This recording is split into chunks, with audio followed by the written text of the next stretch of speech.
Desde já. Boa noite, pessoal. Um prazer receber todos e todas aqui de novo nas nossas redes sociais. Hoje é uma live diferente das lives que a gente estava fazendo habitualmente, né? As nossas lives estavam focadas muitas vezes em aspectos epidemiológicos ou mesmo clínicos da questão do Covid, ou ainda da questão do manejo, da questão da quarentena e tudo mais. E hoje eu estou retomando aqui uma parceria, né? Uma parceria que foi muito importante, inclusive na minha história política pessoal, com um querido amigo meu, que é o Felipe Cavalcante, que é médico sanitarista, é professor da Universidade de Brasília, UNB, e que me fez um convite para que a gente fizesse essa live juntos hoje, né? O Felipe entrou em contato aí com uma pessoa muito importante, que está construindo um processo muito importante para nós, que é o consórcio Nordeste. Então, eu vou passar a palavra para o Felipe já, agradecendo muito ao Felipe por ter oferecido aí a gente compartilhar junto nas nossas redes essa discussão, né? Então, Felipe, boa noite, se apresente, por favor, vamos lá bater esse papo. E para quem estiver assistindo a gente a partir das outras redes, é verdade, eu sou o Pedro Tourinho, né? Eu sou médico sanitarista, sou professor da PUC de Campinas, na área de saúde pública, e vereador pelo PT na cidade de Campinas. É um prazer, né? E depois o Felipe vai apresentar a nossa convidada aqui, então. Vamos lá, Felipe. Tá bom. Boa noite, eu sou o Felipe Cavalcante, sou médico sanitarista de formação. Atualmente estou trabalhando como médico de família em uma unidade básica de saúde aqui no Distrito Federal, numa cidade chamada Planaltino. Como o Pedro falou, né, há quase 10 anos, né, Pedro? A gente começou uma parceria importante aí de trabalhar nas redes, no Twitter. Na época não existia ainda tão fortemente o Facebook, nem o WhatsApp. Então, a gente fez uma parceria importante aí de discutir um pouco de como é que se davam as políticas públicas de saúde, né? A gente fez isso durante 3, quase 4 anos, e agora, com esse processo da pandemia do Covid, a gente retomou esse trabalho, né? Eu, de um lado, Pedro já vinha fazendo várias coisas, o Pedro está como vereador em Campinas, né? E a gente está agora no a quinta atividade nesse sentido. A gente já conversou com o Emerson Berri, com o Kenneth, né? São vários sanitaristas de diferentes universidades que a gente vem conversando, e hoje a gente tem uma convidada que é diferente e especial, que é a Maria Fernanda. A Maria Fernanda está como subsecretária do Consórcio Nordeste. Enfim, Maria Fernanda, eu prefiro geralmente deixar que a pessoa se apresente. Então, eu começo perguntando quem que é Maria Fernanda. Oi, tá bom então, Pedro e Felipe, agradecer a vocês o convite.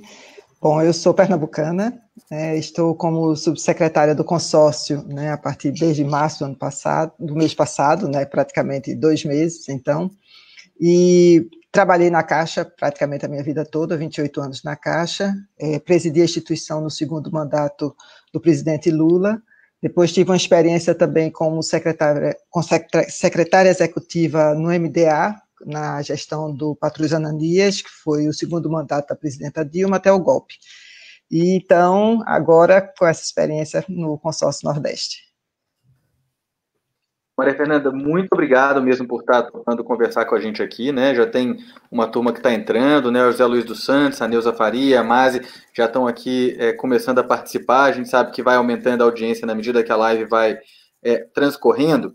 E vai ter muita gente aqui de São Paulo, né, participando dessa live, e eu acho que a primeira coisa que eu gostaria de perguntar e de te pedir para contar um pouco para a gente é exatamente o que é essa experiência do consórcio, né? Até porque eu acho que essa está sendo das experiências do ponto de vista institucional, né, da administração pública brasileira mais interessantes que o Brasil viveu nas últimas décadas, provavelmente, né, que está acontecendo, está tendo um papel num momento particularmente crítico da nossa história, né, que são, acho que, uma convergência de 2 fatores, que é a gente ter um governo federal com uma característica muito, muito, muito complicada nesse momento do ponto de vista da relação com os estados e tudo mais, e ao mesmo tempo uma crise sem precedentes sanitária. Então, são muitas coisas ao mesmo tempo acontecendo, e vocês do consórcio têm tido um papel de muito protagonismo. Então, explica para a gente como é que surgiu isso, como é que funciona esse processo, né? Como é que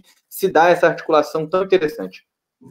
Bom, eu acho que você tem razão, Pedro. Eu considero o consórcio, ele surge o ano passado, né, em 2019, e ele é uma experiência muito importante, né, principalmente a partir do governo Bolsonaro, onde a gente tem eu diria, um esfacelamento, né, de toda uma estrutura assim, das relações federativas. Então, o consórcio ele nasce para promover o desenvolvimento sustentável, né, dos 9 estados da região Nordeste e propiciar, né, entre outras coisas, né, ganhos de escala, por exemplo, quando você tem contratação de serviços, de bens.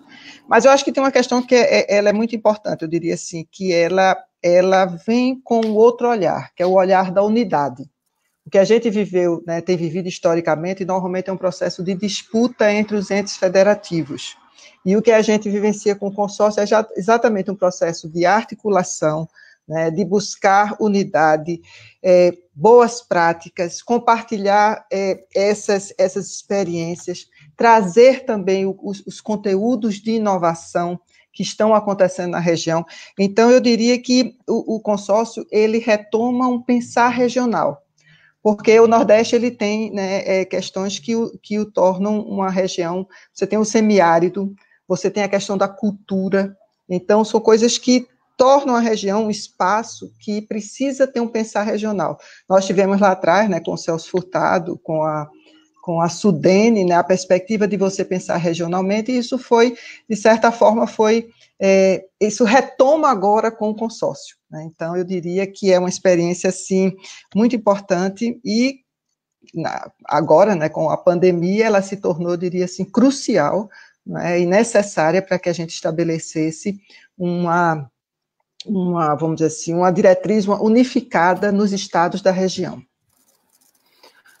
Entendi. E aí o consórcio efetivamente ele tem alguma característica por exemplo, legislativa, ele teve que ser aprovado, ele tem leis ou ele é mais um caráter de um esforço comum para convergir numa pauta? Como é que é essa parte mais dura do consórcio? Não, ele é uma autarquia criada, isso que eu tentando pública. Entender. Isso, é uma autarquia pública. O presidente é o governador Rui Costa, da Bahia. Sim. E essa presidência ela é alternada a cada 2 anos. Você tem o secretário executivo, que é o Carlos Gabas, e a estrutura de subsecretários. No caso, eu sou uma das subsecretárias, né, do consórcio. Então, é uma autarquia que tem exatamente tem vamos dizer assim, um amparo legal na lei dos consórcios, que foi uma lei de 2005, né, que previa a sua criação, e ela nasce com base nesse marco legal. E ela é cofinanciada pelos 9 estados que compõem. Exatamente, sempre num processo de rateio, né? E cada uma das ações, ela tem um procedimento específico para que ela possa se tornar, possa se efetivar. É possível fazer convênios, contratos de gestão, é possível uma série de iniciativas que permitem, por ser uma autarquia. No nosso caso, como o presidente é o governador Rui Costa, a assessoria, nesse momento, ela é dada por meio, né, assessoria legal por meio da Procuradoria-Geral do Estado da Bahia, né, e cada um dos estados, ele tem as suas próprias procuradorias que lhe dão amparo também, né, nas decisões. Entendi. E aí, é lógico, o consórcio não foi criado ainda na crise do Covid. Eu acho que era legal falar um pouquinho para nós do que o consórcio estava fazendo antes que todos nós fôssemos atropelados, né, por essa crise louca que certamente redirecionou todos os esforços, ou a maior parte dos esforços dos agentes públicos do Brasil todo, né, para o enfrentamento do Covid. O que o consórcio estava produzindo, como é que estava sendo essa construção antes da crise, para depois a gente falar um pouco dela. Isso. Então, como eu disse, o consórcio ele nasce justamente buscando um processo de formulação, né, de um pensar regional. Então, você teve o ano passado, né, todo o processo, em março, em julho. Então, eu diria assim, a partir de outubro, de fato, ele começa a fazer uma ampla discussão. Então, em diversos setores, você tem uma perspectiva de quê? De buscar mostrar as potencialidades, né, e as condições que a região Nordeste, né, de investimento, não só de entes privados nacionais como internacionais. O consórcio chegou a fazer, né, uma viagem ao exterior e tem muitas ações, por exemplo, uma delas, vou citar uma delas, uma compra que foi feita, em parceria de todos os estados de medicamentos, por coincidência também de medicamentos. Então, você teve um ganho de escala muito grande, Por quê? Porque você teve uma economia, aliás, você teve uma economia, né, em função de você fazer essa compra de forma unificada. Então, uma série de projetos, né, que estavam ali consolidados, porque você tem tanto da perspectiva econômica quanto da perspectiva social, né, buscando exatamente criar sinergias entre os estados. O que é possível a gente fazer conjunto e o que é que a gente faz de melhor forma fazendo juntos. Então, esse foi, acho que o grande... E acho que tem um elemento, Pedro, aí, que é bem importante, que é o elemento, assim, de você pensar de uma forma diferente, de uma forma solidária e colaborativa, e não com o processo da disputa que a gente viveu sempre, não é? Uma guerra fiscal entre os estados. Então, como é que a gente pode mudar essa forma de agir e de se relacionar? Acho que isso é um grande avanço que o consórcio traz em tão pouco tempo, eu diria, praticamente de estar, vamos dizer assim, constituído. Me parece que esse é um avanço de caráter histórico mesmo, né? Porque são 9 estados com realidades muito próximas, mas muito diferentes, e cada um com seus grupos, né, políticos. Não é legal as pessoas saberem que não é um partido político só que governa todos esses estados. Nós temos vários partidos políticos diferentes, né, que tiveram imposições em lugares distintos aí no passado recente, em vários aspectos e tudo mais, mas que conseguiram, né, dar um salto eu diria, de espírito federativo e tudo mais, nesse sentido, né, da construção do consórcio. E aí, Maria Fernanda, conta pra gente um pouquinho como é que foi essa questão da chegada do Covid, de que maneira que o consórcio funcionou e tem funcionado, né, nesse momento. A gente ouviu falar de questão de aquisição de insumos, né, de equipamentos. Como é que está funcionando essa questão? O consórcio tem dialogado com as secretarias? Conta pra gente como é que está essa questão. Bom, consórcio, então, você tem a reunião dos governadores, você tem um conselho de administração, que é composto por um representante indicado por cada um dos governadores, né? Então, o conselho de administração, ele tem todo um papel também de traduzir, vamos dizer assim, o debate amplo e político dos governadores no âmbito dos estados. Você tem vários fóruns que já existem, não é? Fórum dos gestores e gestoras da agricultura familiar, por exemplo, dos secretários de desenvolvimento rural do Nordeste, os fóruns da assistência social. Então, você já tinha vários fóruns, né, de debates, e que, com a vinda do consórcio, isso vem potencializando justamente esse processo de articulação. Então, o que é que você tem, né? Você tinha já as reuniões regulares, ordinárias, e em 11 de março, né, você tem o processo da OMS, né, decretar a pandemia, o Covid como uma pandemia.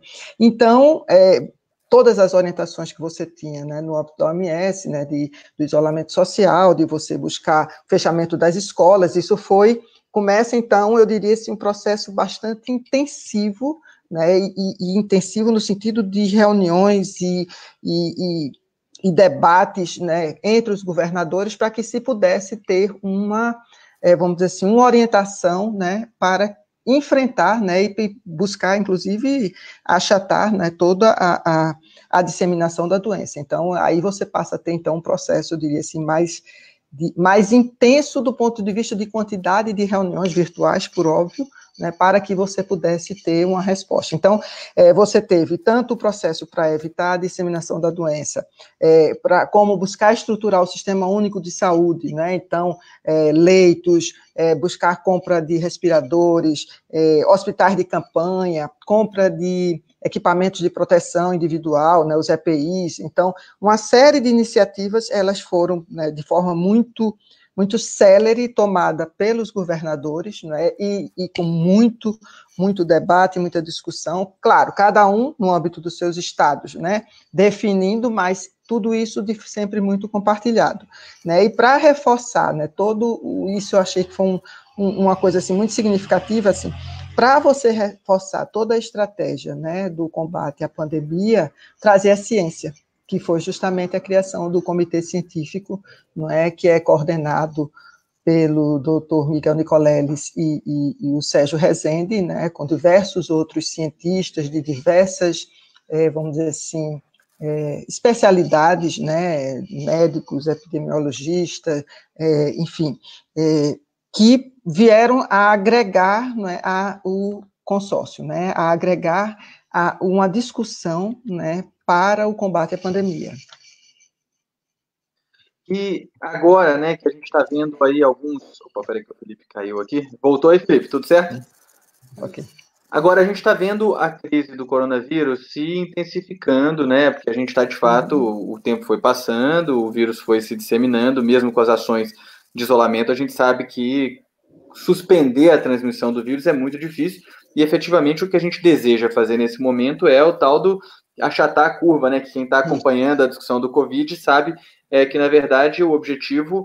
a gente não parte do princípio que num país continental feito o Brasil é possível a gente eliminar completamente a transmissão do vírus, mas sim torná-la mais suave, de modo que o sistema de saúde dê conta dessa demanda enorme que o Covid é capaz de produzir num período muito curto de tempo, né, que pode levar a um colapso dos sistemas de saúde e aumento expressivo da mortalidade, né, das dificuldades que o sistema de saúde teria para cuidar das pessoas. Como é que está sendo isso agora? Porque os estados do Nordeste estão com realidades um pouco diferentes entre si, né? A gente tem alguns estados que estão numa situação um pouco mais crítica de esgotamento dos seus recursos assistenciais e outros que ainda estão mais confortáveis. Tem tido um debate a respeito dessa diferença de realidades? As secretarias estão conseguindo convocar o consórcio para participar dessa discussão? Como é que está sendo isso? Olha, esse debate tem sido intenso, né, não só entre os governadores, mas entre os secretários, né, estaduais de saúde, né, e o que eu acho muito importante é que, justamente com o objetivo de você ter, primeiro, dados e informações, né, quanto mais precisas, né, nós tivermos, né, melhor a condição que você tem, né, vocês que ambos são médicos, sabe que é a melhor condição que você tem de fazer, né, a prevenção e o combate, né, porque o único remédio que a gente tem até hoje em relação ao Covid é o isolamento social, buscando você mitigar justamente o que você falou, né, diminuir essa curva de contágio, né, desacelerar para que a gente possa ter, vamos dizer assim, uma condição de gestão.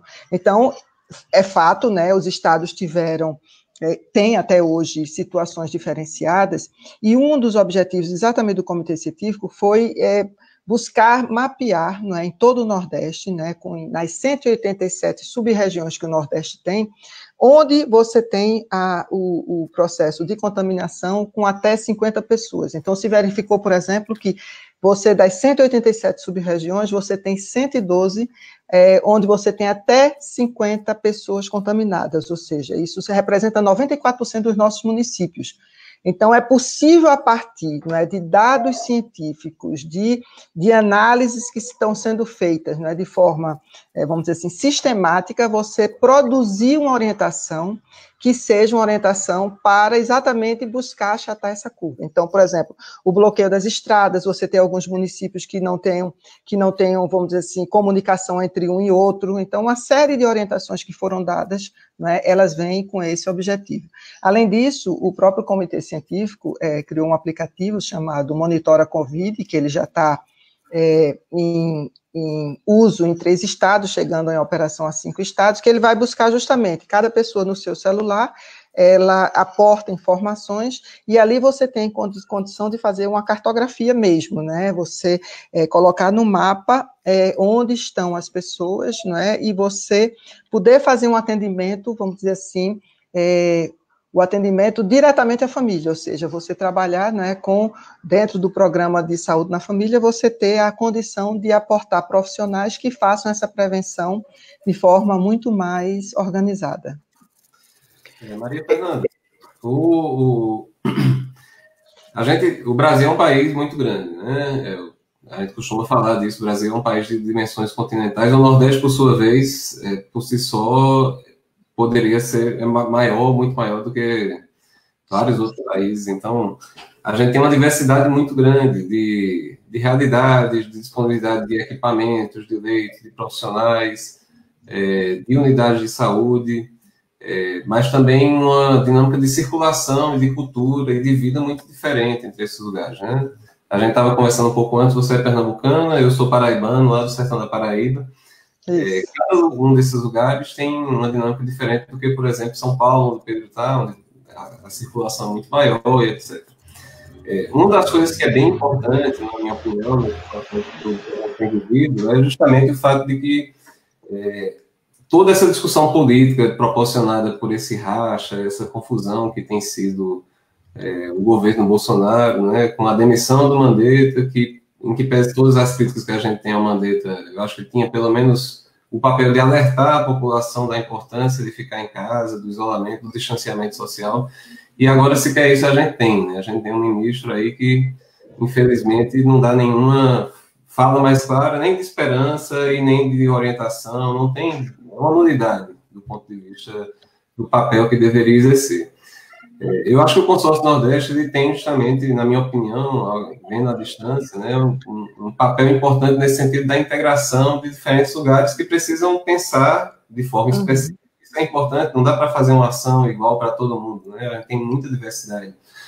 E eu acho que o consórcio, me parece que tem sido uma iniciativa importante, inclusive para tensionar essa dimensão de uma fragmentação absurda, porque a gente não consegue discutir as coisas que são importantes, pensando em cada lugar, porque a gente está debatendo as questões políticas do governo. Infelizmente, do ponto de vista nacional, é isso. Eu acho que o consórcio, de certa forma, ele pode nos ajudar a ver um outro caminho, né, uma outra perspectiva. Então, eu queria te ouvir um pouquinho como é que está sendo isso, assim, essa conciliação de diferentes realidades, como o Pedro já falou, né, são diferentes partidos, mesmo dentro dos mesmos partidos tem diferença entre as pessoas, entre os governadores. Uhum. Então, essa concertação certamente é um momento muito importante, né, um processo muito importante que a gente tem para o enfrentamento dessa epidemia. Eu queria te ouvir um pouquinho mais sobre isso. Olha, Felipe, acho que você trouxe um elemento que ele é fundamental, né? No Brasil, nós estamos vivendo uma situação, eu diria assim, de uma gravidade enorme, né? Porque você tem uma pandemia, você tem orientações, você tem experiências internacionais com as quais a gente pôde ter contato previamente, né? Você tem péssimas experiências,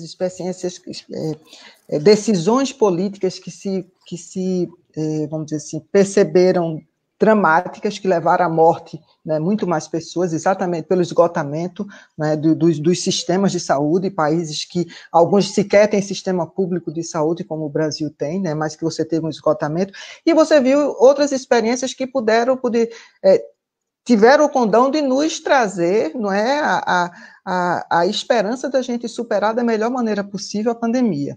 No entanto, o Brasil ele vive uma situação muito grave, que eu diria que é um misto de incompetência e responsabilidade por parte do governo federal, especialmente do presidente da República, né, que ele entra em conflito constante com as orientações médicas de saúde. Então, como é que eu vejo o consórcio? O consórcio eu vejo aliando a política com a ciência. Então, é você fazer um trabalho de diálogo permanente, não é? E como você disse, são diferentes visões na política, mas, no entanto, você abrindo um espaço de diálogo e você tendo a experiência, né, você tendo as informações que a ciência pode te aportar, né, que a medicina, os epidemiologistas, né, os cientistas da computação, as pessoas que trabalham com os dados, com números, fazendo todo aquele estudo, né, os algoritmos, né, dos dados e das informações que as secretarias estaduais de saúde, que o Ministério da Saúde tem aportado, né, você tem a condição de tomar decisões que, vamos dizer assim, preservem as vidas, né, que é o grande objetivo que a gente tem, que qualquer gestor público deveria, pelo menos, ter, né, que é a preservação da vida. Então, eu diria que é uma experiência que ela está acontecendo, ela projeta o futuro, mas ela, na realidade, ela está sendo gestada nesse momento, ou seja, extremamente desafiada, porque muita gente chama a pandemia de que a gente está vivendo uma guerra, eu não sei se mais... É uma guerra, não deixa de você estar vivendo um processo de extremo tensionamento, não é? De extrema vulnerabilidade das pessoas, né? E, ao mesmo tempo, a gente vive uma guerra de desinformação, de desorientação. Então, veja, é muito difícil, porque eu tenho um cidadão aqui que ele, ao mesmo tempo, ele tem um prefeito, um governador, e você tem um presidente da República e o Ministério da Saúde, então... Como é que eu fico no meio disso tudo, né? Então, a gente precisa... Então, eu diria assim, que a experiência que o consórcio traz é uma experiência que ela está sendo, vamos dizer assim, ela se consolida, não é, no próprio na própria gestão, né, da pandemia. Né? E, claro, o que é que eu acho muito importante? É a partir do momento em que você abriu esse debate com a sociedade e você incorpora a sociedade, né, por meio dos comitês científicos, por meio das articulações que acontecem com os movimentos sociais também, né, que atuam na região Nordeste. O comitê científico abriu uma plataforma chamada Projeto Mandacaru, uma plataforma voluntária. Hoje você já tem mais de 1.000 pessoas ali que estão em vários subcomitês discutindo, aportando estudos, experiências, propostas, né? Você tem várias universidades públicas investindo, não é, em inovação, buscando criar respiradores, não é? Então você tem uma série de, vamos dizer assim, de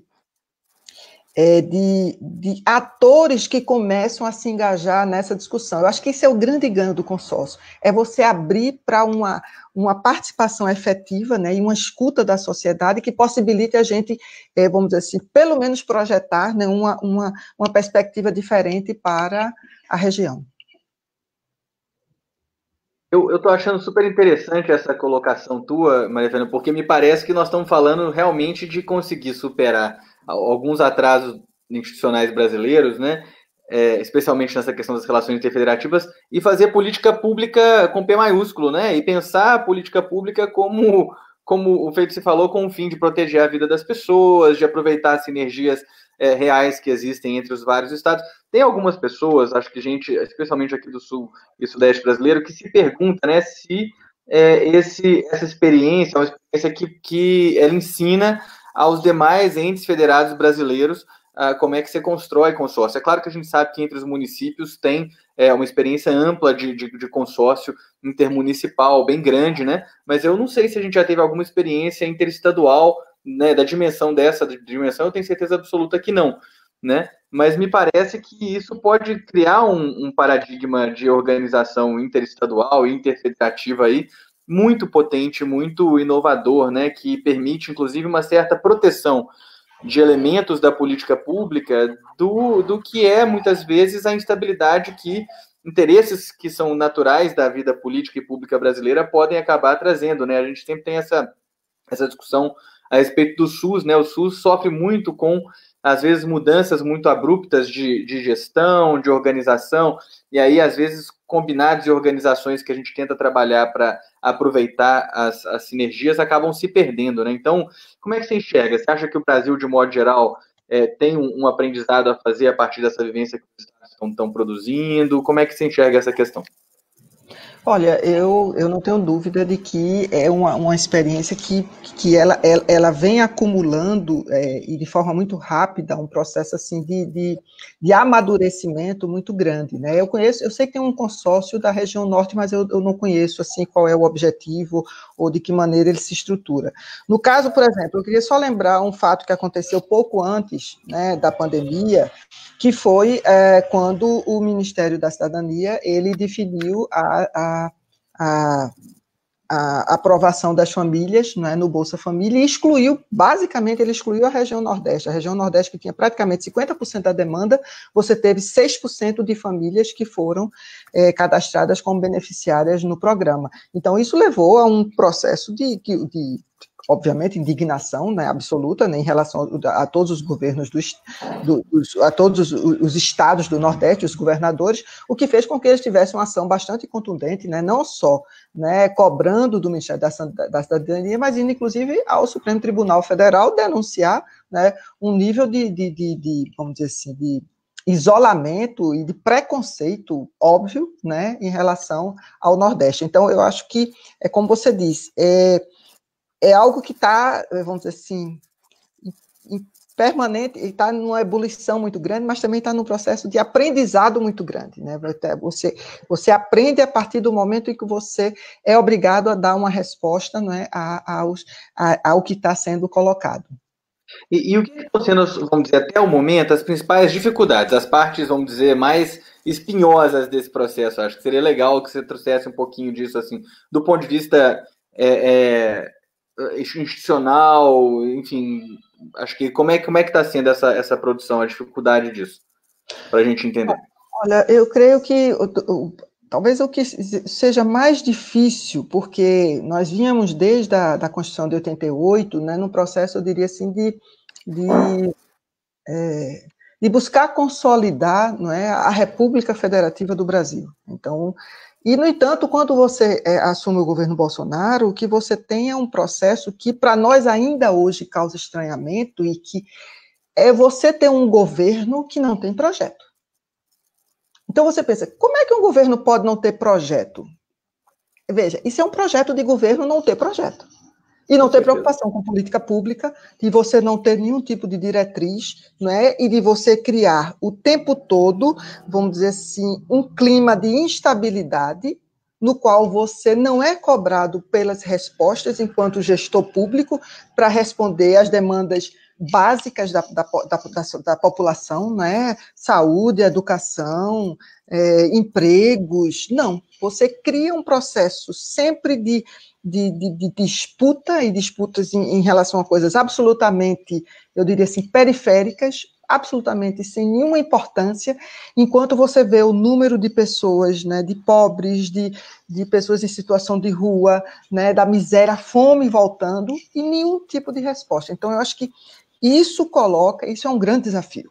É um grande desafio você lidar, né, com... Então, por exemplo, o ministro da Saúde assumiu, os governadores pediram uma reunião com o ministro da Saúde. Então, houve uma reunião, né, logo após a posse do novo ministro, e você aguarda as respostas, né? E aí então? Então, percebe, eu acho que isso é algo que não só em relação ao Consórcio Nordeste, mas é algo que a sociedade civil organizada, né, os demais governadores, nós vamos precisar aprender a lidar com um governo que não tem projeto, e não ter um projeto é parte do projeto de governo. É complexo. Porque eu acho que o problema está talvez no começo da tua fala, né? Você falou da República Federativa do Brasil, que foi refundada na Constituição de 1988. Me parece que esse governo tem, como parte desse não projeto, que é um projeto, demolir as conquistas que a gente acumulou, justamente baseados nesses pressupostos, né? Me parece um governo que, na sua essência, é avesso a essa ideia, né, da preservação da vida e que, inclusive, fez campanha falando que ia eliminar uma parte da população, né, os petralhas, os comunistas, os não sei o quê, e é muito interessante ver hoje o que significa, né, no momento de crise, você ter colocado como governo agentes que foram eleitos prometendo a morte, ao invés de prometer a vida, né? Eu acho isso muito simbólico, assim, eu que vivo esse universo das campanhas o tempo todo e tudo mais, né? E eles estão cumprindo essa promessa, né, de prometer a morte, só que eu acho que para um extrato absurdamente mais amplo, e era parte do que a gente colocava nos processos eleitorais. Falava, olha, esse governo não é só contra, né, a esquerda, ele é contra os pobres, ele é contra os negros, ele é contra as mulheres, né? Isso está se demonstrando muito claramente. O Brasil, para quem não está acompanhando os dados do Brasil, né, a gente está numa situação, tem muita gente que, acho que até por estar vivendo o contexto da quarentena e do isolamento dentro de casa, não tem a dimensão da gravidade do que acontece no Brasil hoje, né? O Brasil hoje já é o 8º país do mundo em número de mortes, né? A gente passou hoje a Alemanha em termos de números de mortes, sendo que a gente tem um problema gravíssimo de subnotificação, que em parte é responsabilidade do governo federal, que deixou de adquirir kits de testagem. O Brasil, para quem não acompanhou também, teve um prazo extra que outros países do mundo não tiveram a respeito do coronavírus. Enquanto a coisa estava fervendo na China, depois fervendo na Itália, na Europa, a gente demorou para ter os primeiros casos aqui no Brasil. Isso teria, em tese, nos dado a chance de adquirir insumos, de preparar o sistema de saúde, de organizar um pouco mais as coisas, evidentemente a partir da liderança do Ministério da Saúde, para que a gente tivesse uma condição melhor para fazer esse enfrentamento. E a primeira coisa que falhou pesadamente foi justamente a questão da testagem, né? Nós tivemos um apagão de testes que fez com que o primeiro mês do Covid mais grave no Brasil fosse um mês em que praticamente a gente não teve teste no país todo, né? E quando a gente foi comprar, o mercado internacional já estava completamente saturado, disputado pelo mundo inteiro, né? Quando foi ver, teve episódios bizarros, né, dos Estados Unidos passar onde a gente já tinha comprado. Eu acho que o consórcio foi um dos prejudicados nesse sentido, né? E pum, comprar e levar embora coisas que nós já tínhamos comprado na China, inclusive, né? numa ação de pirataria internacional sem precedentes, eu diria, sanitária, né? Então, hoje o Brasil, para atualizar as pessoas, tem mais de 7 mil óbitos já, né? Nós já somos aqui, ó, deixa eu ver, 1, 2, 3, 4, 5, 6, somos o 7º país do mundo em termos de número total de falecidos, infelizmente, né? E se você imaginar que a gente teve uma subnotificação, inclusive nos óbitos, né? Aqui em São Paulo, eu não sei se você acompanhou, Maria Fernanda ou Felipe, eu sei que me acompanhou, a gente teve um problema gravíssimo no maior laboratório central do Brasil, que é o Adolfo Lutz, que centralizou no primeiro momento a testagem. Como ele não tinha capacidade de testar suficientemente rapidamente os testes, muitos milhares de testes ficaram acondicionados, inclusive de maneira inadequada. E a gente já sabe que esses testes têm uma sensibilidade que ela é relativamente baixa, ela é de 60% a 70% só, e quanto mais tempo eles demoram para ser realizados, os testes, mais baixa essa sensibilidade vai se tornando. Né? Então, a gente teve a perda de provavelmente alguns milhares de testes de resultados positivos que deixaram de ser confirmados justamente por causa dessa dificuldade, desse gargalo laboratorial que a gente viveu. Né? Agora, ao que tudo indica, está sanado, mas eu imagino que a gente deve ter mais um número significativo de mortes que não está computado aqui. Né? Então, os nossos números são ainda mais sensíveis do que eles apresentam aqui ser. Né? Então, essa dificuldade de fazer a gestão, tentando se apoiar na ciência com um governo federal que trabalha contra a ciência, é um negócio sem precedentes até os Estados Unidos, o Donald Trump, né, que é um cara que também, vamos dizer, bebe da mesma água que o Bolsonaro, vem da mesma fonte política, sem dúvida recuou e tem tido um papel muito mais moderado agora de contrapor a ciência do que estava tendo até recentemente. Né? Enfim, só algumas ponderações que eu fiquei fazendo aqui. Conta para nós essa história dos respiradores. Houve prejuízo nesse momento das aquisições dos insumos no exterior por causa dessa ação norte-americana? Como é que foi isso? Olha, a gente viveu, inclusive, uma experiência aqui bizarra, né, eu diria, né, porque você até dizer que você brigou internacionalmente, o Trump foi lá, atravessou e pegou os respiradores que você ia comprar, enfim, e aí o preço, obviamente, ele já aumenta, porque, né, óbvio, você teve uma situação no Brasil que foi o governo federal tentar impedir que o estado do Maranhão, que conseguiu fazer a compra, né, fazendo toda uma estratégia para que não passasse por nenhum país onde os Estados Unidos pudessem sequestrar, né, toda a compra que foi feita, o governo federal não queria que o estado do Maranhão recebesse a compra que ele havia feito. Então, veja, a coisa ela é tão complexa e tão bizarra, entendeu? Que faz com que você tenha um governo federal que busca impedir que o estado que fez a sua compra possa receber. Né? Então, é uma coisa assim, é muito grave. É muito grave e eu diria assim, precisa pensar muito, né? Eu diria assim, precisa ter um processo de muito diálogo para poder a gente não se perder, né, e não perder o foco no que é que a gente precisa fazer. A gente precisa tratar as pessoas, a gente precisa cuidar das pessoas, a gente precisa fazer com que as pessoas tenham assistência médica, elas precisam ter acesso aos médicos, elas precisam ter acesso a alimentos, né, elas precisam ter o mínimo de garantia que nesse período do Covid elas poderão receber o auxílio emergencial.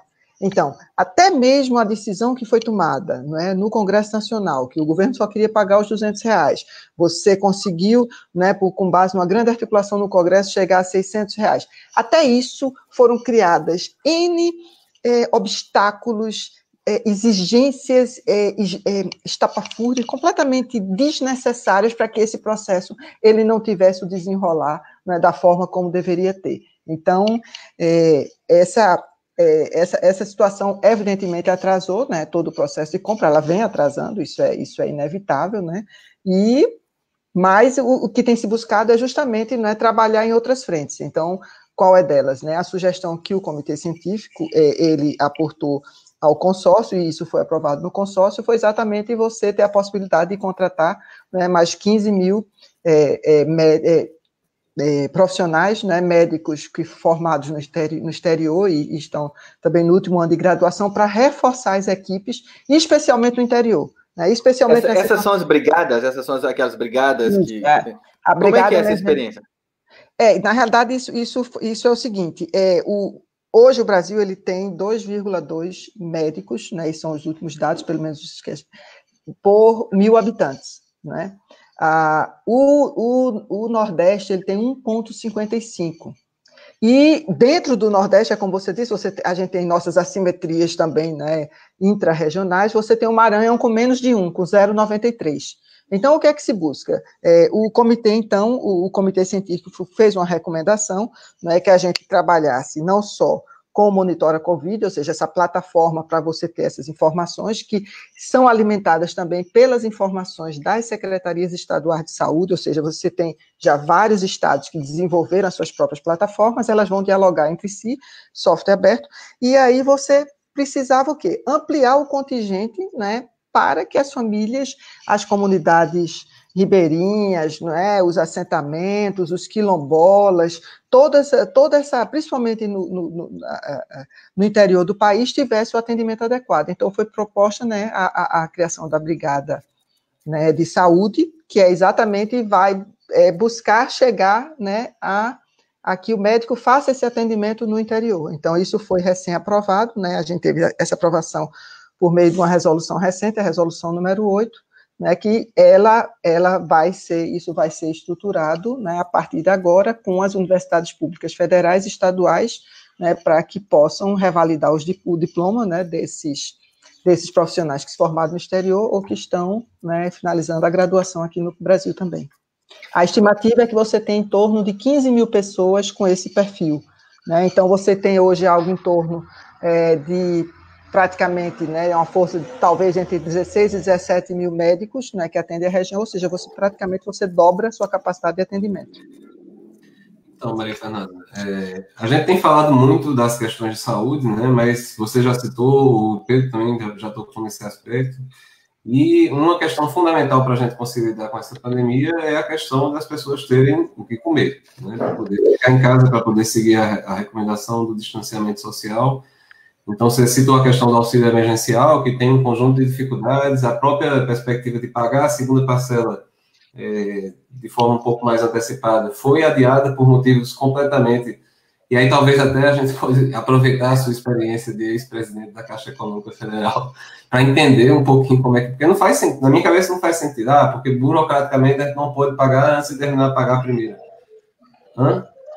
Tem um monte de gente que está precisando desse dinheiro para comer. Mas, enfim, queria te ouvir especificamente como é que os governadores estão trabalhando essa questão. Existem ações específicas ou o consórcio tem trabalhado em termos de apoio técnico, etc., no sentido de apoiar as pessoas nessa questão mais fundamental, que é o direito de poder ficar em casa sem passar fome?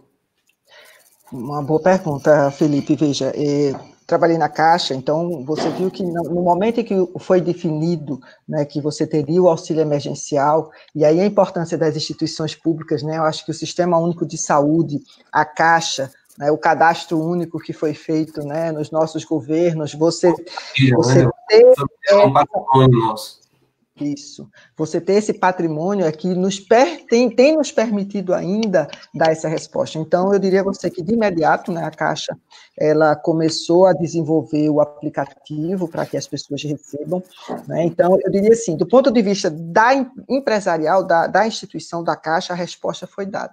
No entanto, o problema que você tem, então, mesmo tendo isso, trabalhando com aquela massa de informações, mais de 40 milhões, né, de pessoas já cadastradas que podem receber, você tem uma ausência de estratégia, e aí é de estratégia de orientação às pessoas e uma estratégia de comunicação. Porque, veja, tudo vindo no processo, né, para que as pessoas pudessem receber, você com um calendário definido, né, atrasos injustificáveis e que não necessitariam de você ter filas nas agências, que inclusive é um ambiente de disseminação óbvio do Covid, né, porque você tem aquela massa de pessoas, gente dormindo à noite para tentar, e muitos atrás apenas de uma informação.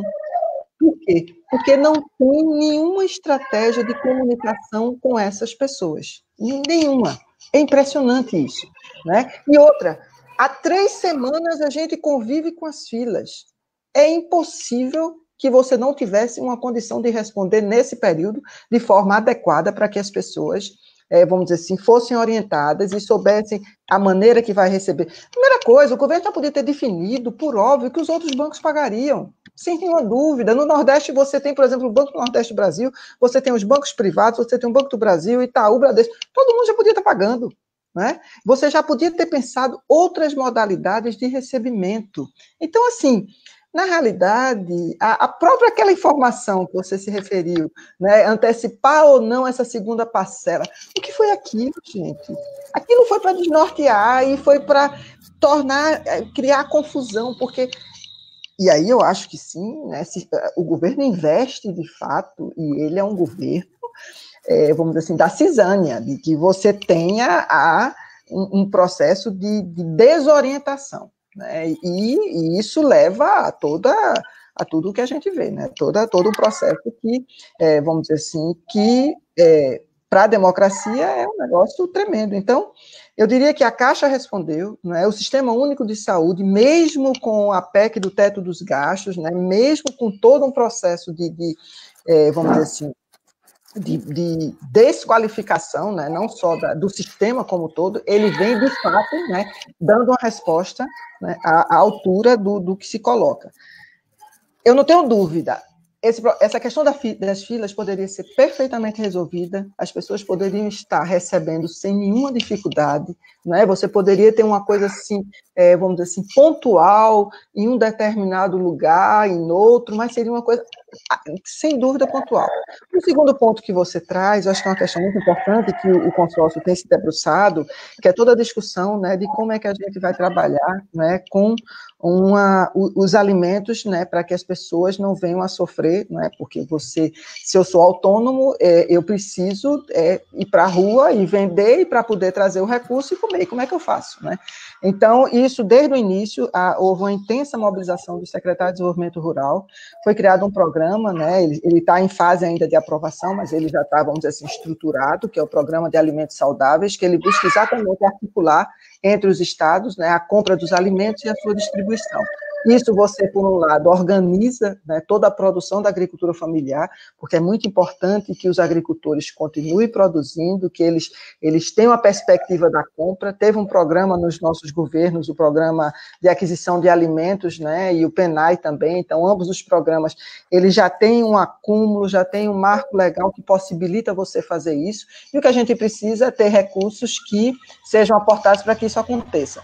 Há quase 3 semanas é anunciada a liberação de 500 milhões para a agricultura familiar, né, pelo Ministério, pelo MAPA e depois do Ministério da Cidadania, e até o momento você não vê, né, recursos liberados e que cheguem nos estados que os possibilitem a fazer essas compras. Então, isso também vai gerando, né, todo um desgaste, né, nas pessoas, né, e não possibilita que você, de fato, né, conduza esse processo. Mesmo assim, vários estados eles estão fazendo as ações, né, você tem vários estados que eles estão com recursos próprios, né, recursos dos programas de combate à pobreza, fazendo a compra dos alimentos, né, distribuindo, né, por meio de cestas básicas, ou alguns estão utilizando também um processo de cartão para possibilitar que as pessoas possam adquirir o alimento. Agora, eu acho que o fundamental é que a gente tenha clareza, né, que nesse momento você ter um programa de alimentos saudáveis, né, você tem praticamente 50% de toda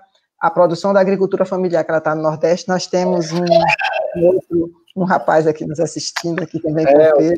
O Caio é meu filhotinho mais velho aí, ó. O Caio tem 2 anos e Oi, 9 meses. Caio. Dá um joia pro pessoal, Cacá. Já. Opa, uau, que legal, bacana. Então, esse programa também está sendo, né, está num processo de articulação entre os secretários de desenvolvimento rural e os governadores no âmbito do consórcio. Oi. Vai lá na mamãe, meu amor, mamãe está te chamando. Domingo de noite, né? Domingo de noite, tá? Então estão os dois aqui, o Caio e o Daniel. O Daniel tem 1 aninho aqui, meu menorzinho. Tá aqui, acabar de fugir aqui. Tô te ouvindo, vamos lá. Estamos te ouvindo. Começar, eu tava mostrando os trenzinhos do meu filho. O meu tem 6, né? Os trenzinhos. Que legal.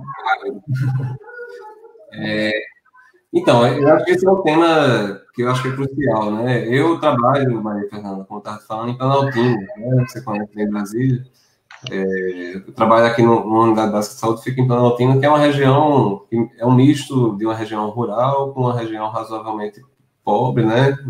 Com uma diversidade razoável em termos, mas que tem uma cultura, uma outra lógica de produção. A questão de ser uma região pobre não necessariamente corresponde a essa visão que as pessoas têm, né? É pobre, é carente de tudo. Não, as pessoas têm muita vida e se produz muita vida nisso também. Eu acho que talvez são essas redes de solidariedade que estão permitindo a gente conseguir ajudar as pessoas que não conseguem acesso ao auxílio, que tem esse conjunto de dificuldades, né?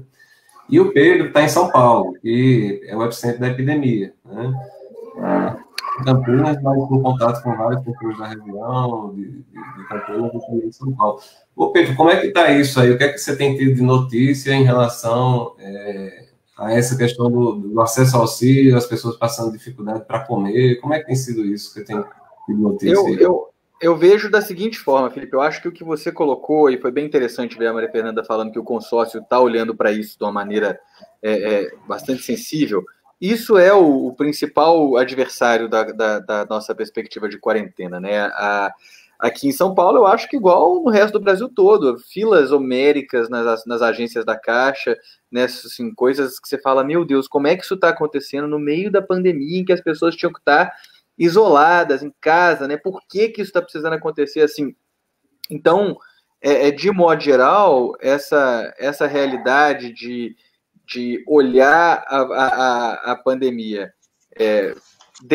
desconhecendo de fato que ela produz a necessidade de se pensar, né, de forma ousada, de forma distinta do que se pensou em anos anteriores, em momentos anteriores, que ela cria um novo grupo de problemas que tem um novo grupo de soluções, né? Eu sinto que tem uma camisa de força ideológica, política ali no Paulo Guedes, no governo do Bolsonaro.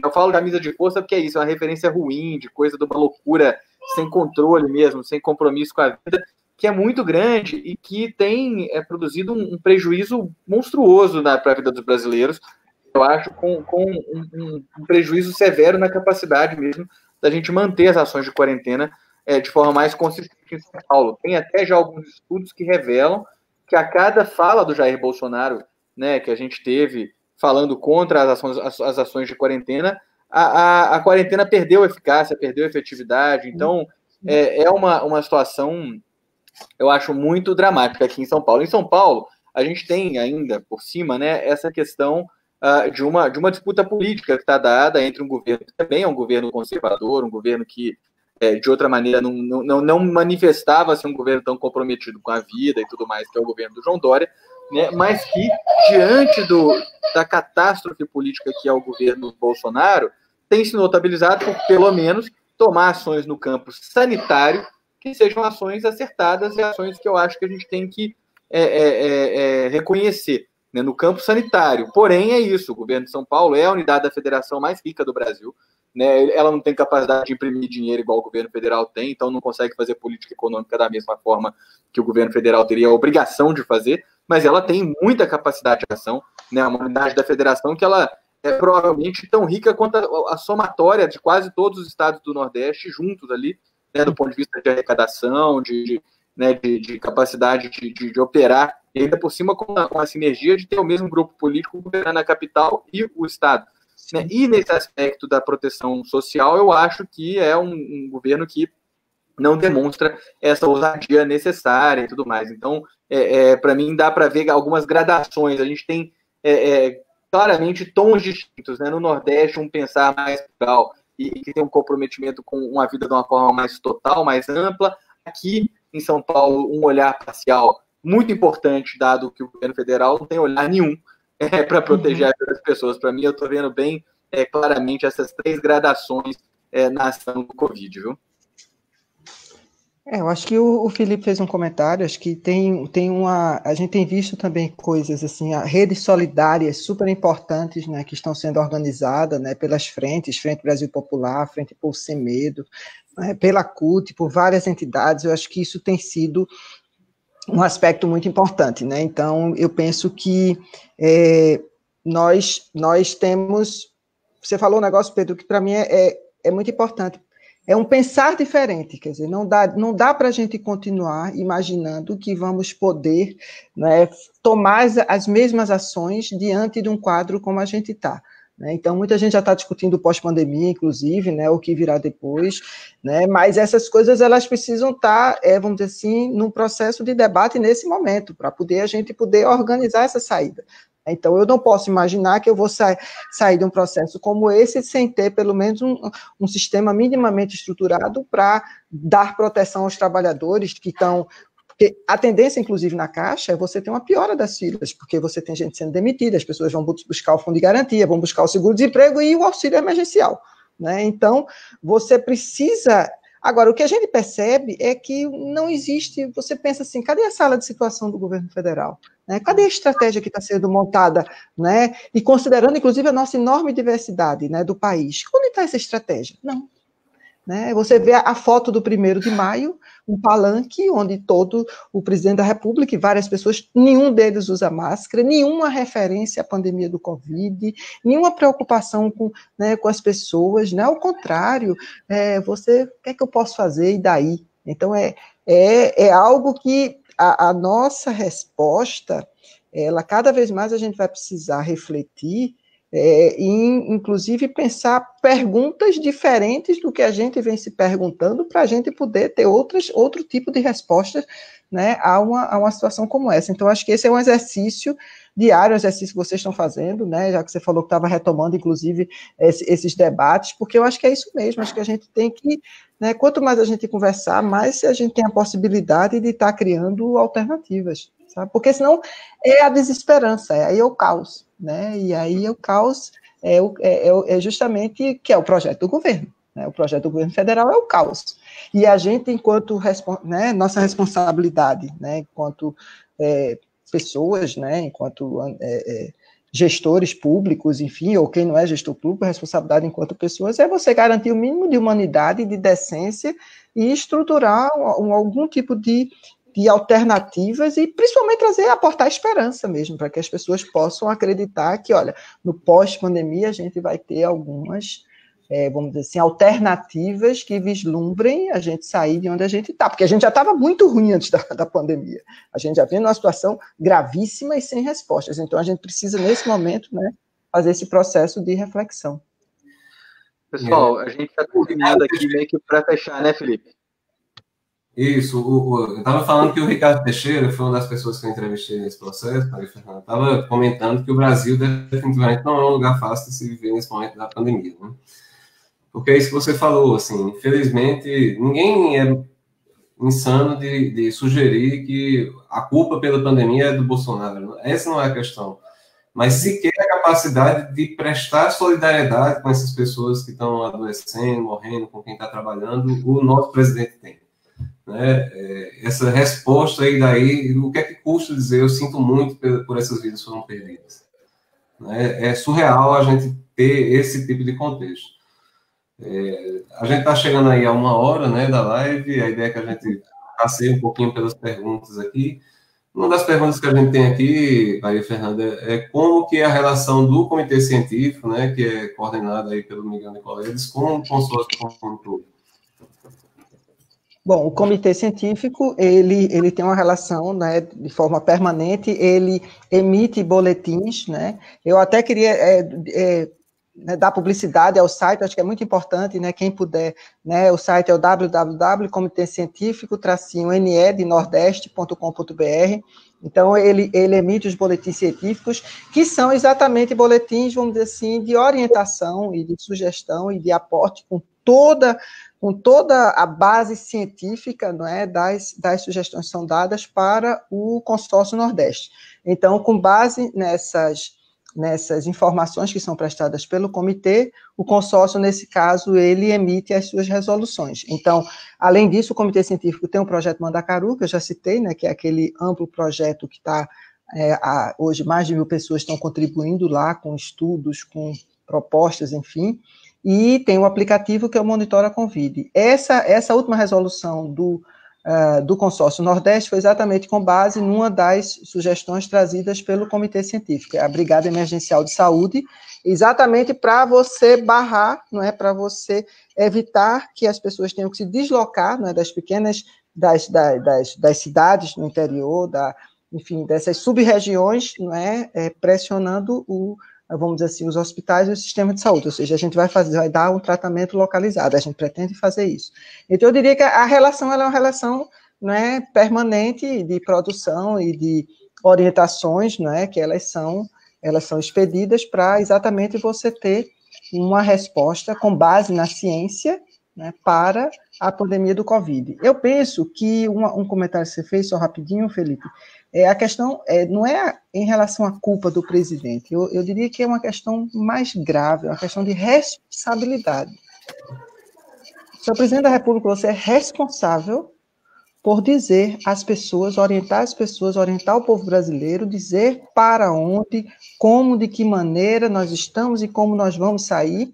Não existe isso. Não existe isso por parte do governo federal. Nenhuma fala. Nenhuma fala que oriente, nenhuma fala que estruturada, que permita você, né? Ao contrário, a fala, ela é como disse o Pedro, ela sempre causa confusão. Toda vez que fala, você piora o isolamento social, você diminui isso, né? E gerando, né, sempre o caos. Vale dizer, inclusive, viu, que, na minha avaliação, pelo menos, a comitiva presidencial teve um papel direto na introdução e disseminação do Covid no Distrito Federal. Quando nós estávamos com 200 casos no Brasil, 6% desses 200 casos eram, naquele momento, da comitiva presidencial. Então, eu diria até que é isso, né? O que nós esperamos dele não é a pessoa física ou as pessoas físicas que vieram dos Estados Unidos contaminadas, isso é o de menos.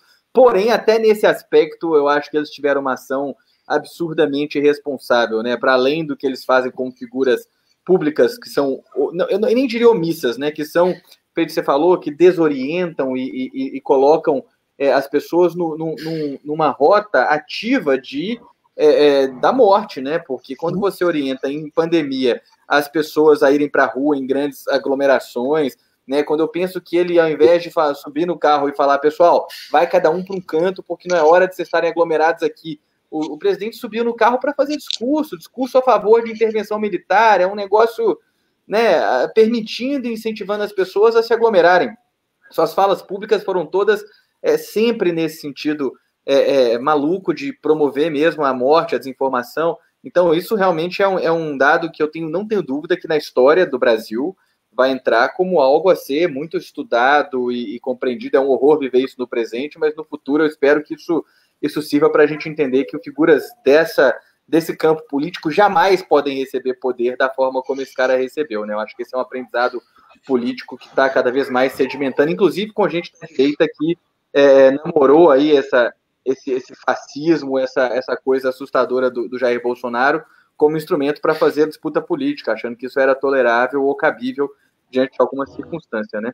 Enfim, para a gente caminhar aqui, primeiro eu quero agradecer demais da conta, né, a Maria Fernanda Coelho por ter estado presente aqui com a gente. A Maria Fernanda, a gente falou no começo, é uma figura com uma trajetória espetacular aí na história do nosso país, presidiu a Caixa Econômica Federal num dos períodos em que a gente teve uma ampliação muito significativa, né, dos direitos, da estruturação do Estado brasileiro como garantidor de direitos, como garantidor, né, de políticas públicas de proteção social. Então, isso é um patrimônio que fica e que é muito importante. E agora está tendo também a chance de protagonizar aí essa outra iniciativa tão importante para nós, que é o Consórcio do Nordeste. Então, te agradecer de novo, viu, Maria Fernanda? Eu vi aqui várias pessoas de várias regiões do Brasil. Nós tivemos gente aqui do Ceará, né, de Itauá, no interior do Ceará, assistindo a gente aqui. Muita gente de São Paulo que está dizendo aqui para mim que foi muito importante poder conhecer a estrutura do Consórcio do Nordeste. Eu acho que quem é daqui da região centro-sul do Brasil ficou provocado, né, por isso, por essa experiência vindo dos estados do Nordeste e nos mostrando quanto que o sul e o sudeste do Brasil estão casados do ponto de vista de relação federativa e desse compromisso, né, com o bem público, né? Então tem aqui a Elizabeth Zuz dando parabéns ao Consórcio do Nordeste, lavando a alma nesse momento da história, né? Acho que é muito importante a gente ter a chance de aprender com vocês, né? E não sei se o Felipe quer fazer uma consideração, Maria Fernanda também, uma fala final aqui para a gente ir fechando, mas eu já quero parar por aqui te agradecendo muito mesmo, né, por essa oportunidade de debater conosco, tá bom? Muito obrigado, foi um prazer enorme, eu tenho certeza que a gente aqui amadureceu muito te ouvindo. Então, eu que agradeço, Pedro e Felipe. Eu queria só fazer uma correção, porque eu não sei se eu disse o nome do site correto, mas eu queria repetir, é o www.comitê-científico-ne.com.br. Eu não sei se na hora eu falei correto. Estou colocando aqui na frente para todo mundo poder ver. Maravilha, obrigada.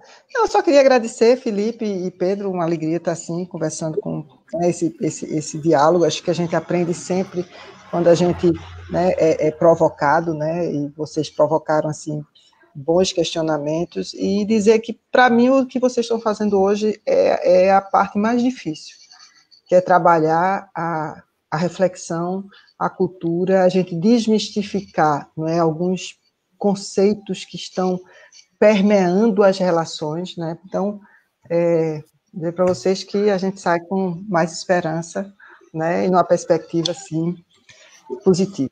Obrigada. Maria Fernanda, eu queria te agradecer também, agradecer ao meu companheiro Pedro, companheiro de longa caminhada, por ter topado fazer essa conversa com a Maria Fernanda hoje.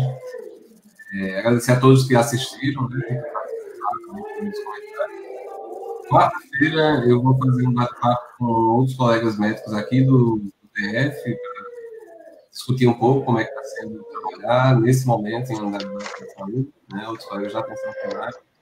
E, na sequência, a gente vai conseguir discutindo, chamando, inclusive, outras pessoas, outros profissionais, tanto que estão na ponta, que estão lá na ponta. Então, obrigado demais, viu, Maria Fernanda, por ter topado o convite. Legal. Pedro, bom restinho de domingo para vocês. Bom descanso. Valeu, Felipe. Valeu, obrigado, Maria Fernanda. Beijão, pessoal, um abraço. Boa noite, então. Um grande abraço. Tchau, tchau. Boa noite, tchau.